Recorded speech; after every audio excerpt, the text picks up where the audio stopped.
Kita langsung ke Pak Nabil. Pak Nabil, kami ingin tahu Pak, penyaluran bantuan dari Indonesia ke Gaza, apakah betul fakta di lapangan betul-betul banyak kendala yang dihadapi Pak?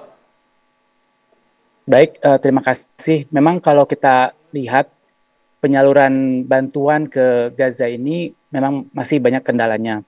Tapi satu hal yang kita lakukan Indonesia, terutama bahwa pemerintah Kemlu juga bekerja sama dengan berbagai LSM melakukan penggalangan untuk melakukan bantuan, mengirimkan bantuan ke Gaza. Dan ini juga difasilitasi juga oleh KBRI kita di Kairo. Dan waktu itu Bapak Wakil Menlu juga Pak Anies Mata ikut menyelenggarakan pertemuan dengan berbagai LSM untuk memberikan dukungan bersama ini bagi Palestina. Nah, memang kendala untuk penyaluran ini masih berada di lapangan. Tapi kalau kita lihat dalam konteks yang lebih besar, sebetulnya dukungan kita bagi Palestina ini lebih dari penyaluran bantuan yang ada di lapangan saja. Kita lihat di forum-forum internasional banyak sekali deklarasi-deklarasi yang kita suarakan, baik itu di KAA dan Indonesia juga menjadi tuan rumah International Conference on the Question of Jerusalem di Jakarta, kemudian KTT luar biasa OKI, dan juga partisipasi kita di berbagai forum, baik itu bilateral, regional, multilateral. Intinya langkah-langkah diplomatik dan legal ditempuh oleh kita untuk memberikan dukungan yang diperlukan oleh Palestina dari berbagai arah untuk perjuangan mereka. Kita juga berusaha agar bisa menghidupkan kembali proses damai sebetulnya. Ini juga yang sangat diperlukan dengan berbagai negara-negara mitra. Sehingga kalau kita lihat selama ini, ya mungkin itu ya yang bisa. Baik. Terima kasih Pak Nabil dari Kementerian Luar Negeri. Meskipun kami kemarin kaget sekali ada kegilaan yang dilakukan oleh Amerika Serikat. Mereka mengirim bantuan tapi dicampur narkoba. Dikirimkan ke warga Gaza. Itu fakta, itu bukan hoax sama sekali. Itu fakta yang terjadi di lapangan. Kita boleh libatkan mahasiswa yang ada di sini ingin bertanya ke siapa, silakan. Silakan Mas bersuara lantang di Catatan Demokrasi. Namanya siapa? Izin memperkenalkan diri, nama saya Ahmad Nur Fikri Alamsyah dari Universitas Budi Luhur. Izin bertanya ke Bapak Irfan Maulana. Bapak Irfan. Seberapa mungkinkah gencatan senjata ini terjadi secara permanen antara Hamas dan Israel? Mungkin sekian, terima kasih.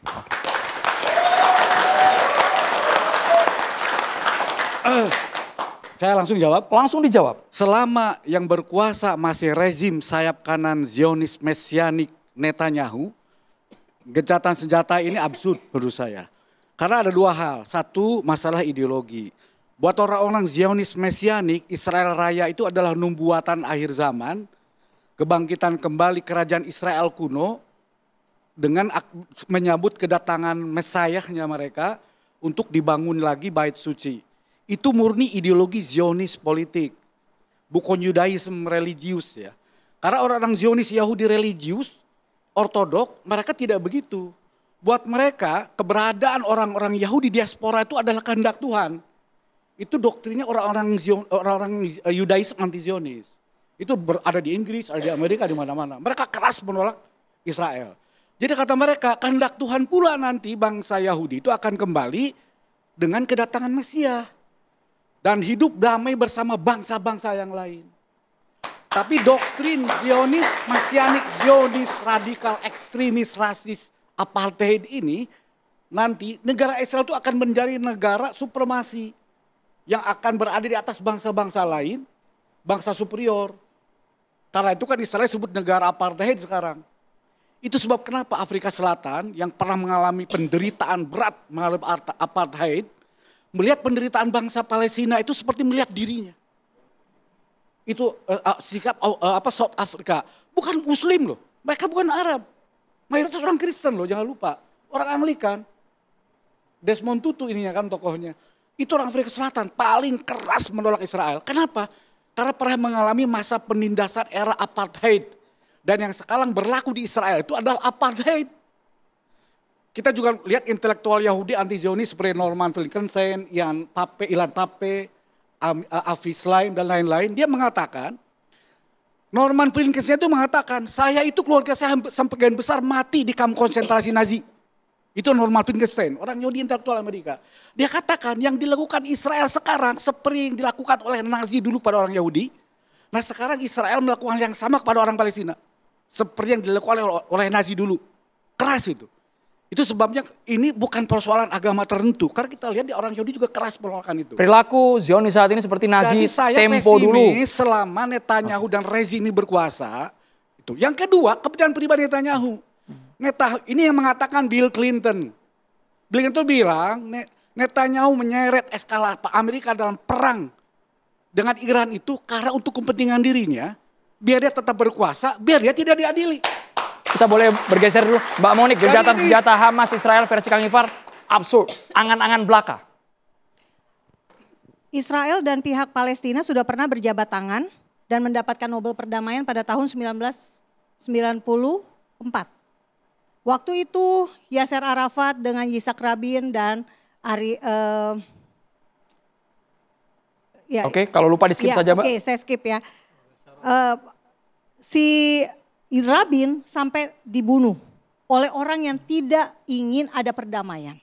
Tetapi Israel mau berdamai. Yang membunuh orang Yahudi. Yang orang Yahudi, biar teroris bukan yang bunuh. Teroris karena dia di penjara.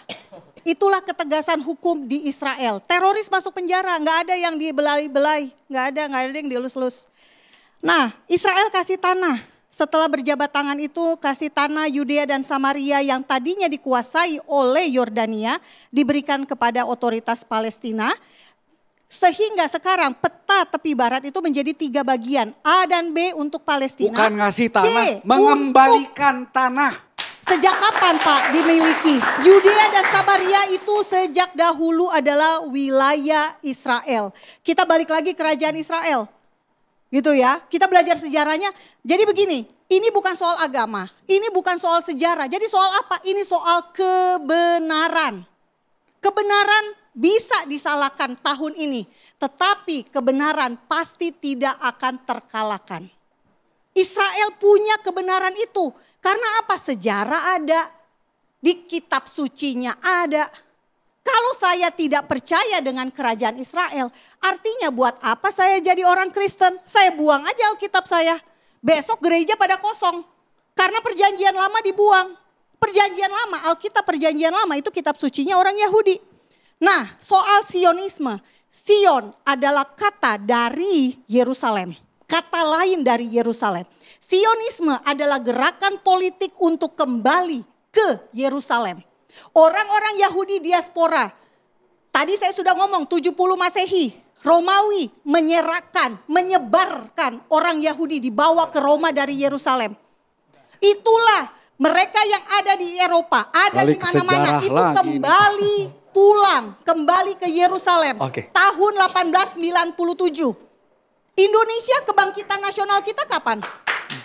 Kebangkitan nasional kita kapan? 1908. Nggak ada beda loh. 1897 kebangkitan nasionalisme orang Yahudi. Jadi Anda sampai detik ini masih menganggap Israel benar. Based on history-nya. Ini ada satu juga hoax. Hoax lagi, jangan hoax-hoax terus Mbak. Gini, ada satu hoax karena dikatakan membentuk Israel Raya. Tidak. Israel tidak ingin menjadikan Israel Raya. Karena apa? Buktinya Israel kasih tanah. Tadi saya katakan Yudea dan Samaria jadi area A dan B untuk Palestina. Mas Gaza jadi area buat Mas Husin Gaza komentar boleh. David Ben Gurion, Perdana Menteri Israel yang pertama, pernah ditanya oleh wartawan dalam satu sesi wawancara, ketika wartawan ini aneh melihat perbatasan Israel yang terus meluas, membesar, ekspansi. Ini mana ujungnya? Ditanya oleh wartawan. Apa jawaban David Ben Gurion? As far as our soldier can reach. Tanah Israel itu adalah sejauh yang bisa dijangkau oleh tentara kami. Jadi kalau tentara mereka itu bisa menjangkau Yordan, Suria, Mesir, bahkan Saudi Arabia, ya, maka kita mau lebih percaya perkataan Perdana Menteri Israel atau Mbak Monik kira-kira nih? Buktinya Jadi Pakai mic boleh. kontradiktif sekali. Buktinya aja, apakah Tadi Israel pernah Karena- menjajah Yordania? Lah, Enggak loh. Dataran tinggi Golan punya Tahun siapa itu? Punya Suria. 1948, Kemudian Israel justru saya diserang kasih oleh tahu, Suria. saya kasih tahu kenapa Tahun Israel 1967 sampai sekarang, Israel kenapa diserang Israel sampai oleh sekarang 5 belum negara Arab. belum berani, belum bisa Yordania, ekspansi Irak, lebih Mesir, luas Suria, karena hari Lebanon. ini Israel ini terbentur satu batu yang sangat kokoh yang bernama Gaza. Itu adalah satu-satunya alasan kenapa Israel belum ekspansif keluar. Itulah kenapa Gaza lagi yang diserang. Hussein, Gaza Tahun dikasih 2012 oleh Israel tahun digempur, 2005. 2014 digempur. Jadi itulah kenapa alasan Israel menyerang Gaza. Maka dari itu ini, kalau kita mau bicara sejarah, saya selalu menggunakan data dan fakta nama-nama para sejarawan.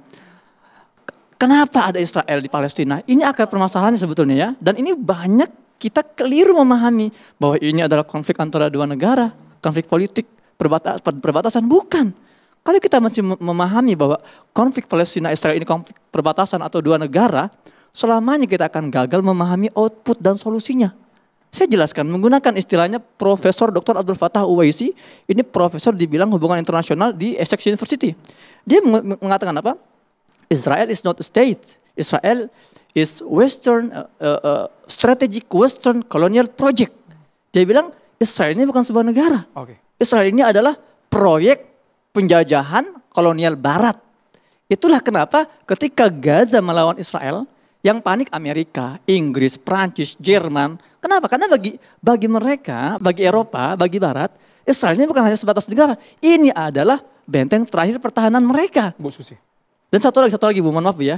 Ini sama dengan statement para petinggi Barat itu selalu konsisten loh. Contohnya, Jose Maria Aznar 2010, Perdana Menteri Spanyol, dia mengatakan secara terbuka, support Israel because if Israel goes down, we all go down. Dukung Israel. Karena kalau Israel ini collapse, runtuh, maka kita Barat juga akan runtuh. Jadi ini bukan hanya antara dua negara, tapi ini perang peradaban. Oke, jadi kalau kita melihat proyek-proyek ini sebetulnya ada di dalam bidang hubungan internasional ya, nggak tahu ada mahasiswa hubungan internasional apa tidak. Mengenai cycle of power. Cycle of power itu ada negara naik, ada negara turun. Rising state dan declining state. Itu ada inflection point dari rising state dan declining state. Itu yang akan menyebabkan peperangan. Dan mereka mempertahankan agar semua dihitung secara structural realism. Artinya kalau ada negara yang naik, ya diabsorb. Dijadikan anggota Security Council, misalnya Cina ditarik gitu ya. Taiwan didepak ya, cara-cara mereka lah. Kalau ada declining state seperti Amerika, cepat-cepat dilindungi. Wilayah-wilayah yang akan sensitif terhadap penurunan kekayaan mereka, yaitu oil ya. Oil dari dulu kan menjadi alasan kenapa Mossadegh diturunkan gitu ya di Iran. Karena denial policy itu terjadi untuk mencegah negara lain mengambil Iranian oil. Jadi sebetulnya kita harus melihat siapa di belakang ini. Kenapa ini terlalu penting? Karena minyak bumi, karena LPG. Oke. Ya, Qatar itu mempunyai LNG untuk 800 tahun. Jadi kalau misalnya mereka tidak dijaga persekutuannya dengan Amerika Serikat, mungkin akan menyebabkan agak kekurangan gitu ya. Baik, kita harus melihat secara komprehensif ya, Bu Ya, Lucy. ya, Pendeta Marcel, singkat saja boleh. As a conclusion juga boleh. Singkat saja boleh. Oke, balik lagi ya, bahwa ketika bicara tentang apa yang disampaikan oleh Ibu Susi tadi ya, tentunya dari perspektif hubungan internasional, tapi kalau saya balik lagi kepada dari perspektif bangsa Israel ini sendiri, bahwa ini merupakan satu hal yang sekali lagi mereka sangat yakini dan berkaitan dengan iman dan sangat dipastikan. Tentunya sekali lagi saya tidak berdiri di sisi yang mana, tapi balik lagi saya bisa memahami bahwa mereka akan terus memperjuangkan ini dengan alasan apapun karena mereka melihat ini adalah sebuah janji Tuhan apa yang diberikan oleh Tuhan kepada mereka dan mereka akan memperjuangkan apapun dan berapapun harga yang harus dibayar. Oke, kita kembali sesaat lagi tetaplah di catatan demokrasi pemirsa.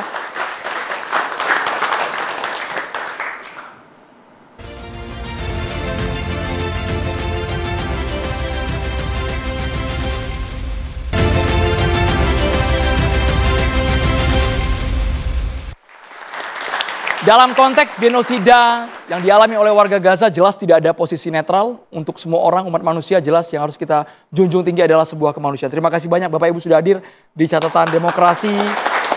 BHS, terima kasih sudah mendukung Catatan Demokrasi. Kita tutup malam hari ini. Budi Luhur, mana suaranya? Saya Andrew Mira Merkuri, selamat malam, sampai jumpa.